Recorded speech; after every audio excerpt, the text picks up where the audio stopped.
ఎప్పుడైతే రాష్ట్రంలో 2024 జనరల్ ఎలక్షన్లో ప్రభుత్వం మారిన వెంటనే ఇప్పుడు జైల్లో రిమాండ్లో ఉన్న కేసిరెడ్డి తన అనుచరులు ఎవరైతే కలెక్షన్ గ్యాంగ్ ఉందో వాళ్ళందరినీ పిలిపించి వాళ్ళ దగ్గర ఉన్న ఫోన్లు తీసుకొని వాటిని డిస్ట్రాయ్ చేసి కొత్త ఫోన్లు కొనుక్కోవాలి అని చెప్పి ఒక్కొక్కరికి ₹1,00,000 ఇచ్చారు.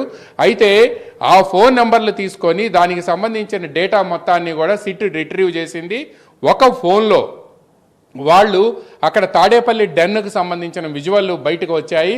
ఆ విజువల్లో డెన్లో ఉండే నోట్ల కట్టల మధ్యలో ఉన్న ఒక బ్లాక్ డ్రెస్తో ఉన్న ఒక వ్యక్తి, ఆ వ్యక్తి తమ బిగ్ బాస్కి ఎవరైతే అల్టిమేట్ బెనిఫిషరీ అని చెప్పి అందరు భావిస్తున్నారో ఆయనకి ఇక్కడ ఉండే నోట్ల కట్టలంతా ఇవి, ఈ నోట్ల కట్టలను పలానా చోటికి పలానా ప్రాంతానికి పలానా వ్యక్తి తీసుకెళ్తున్నారు అని చెప్పి ఆయన ఆడియో కూడా రావటం, వీడియో కూడా రావటంతో ఇది చూసి సిట్ అధికారులకే మైండ్ బ్లాంక్ అయింది. ఆ నోట్ల కట్టలు అవన్నీ చూసి ఒక సిట్ అధికారి అయితే నా జీవితంలో నేను ఎప్పుడు కూడా ఈవెన్ సినిమాల్లో కూడా ఇంత పెద్ద ఎత్తున నోట్ల కట్టలు చూడలేదని చెప్పారు.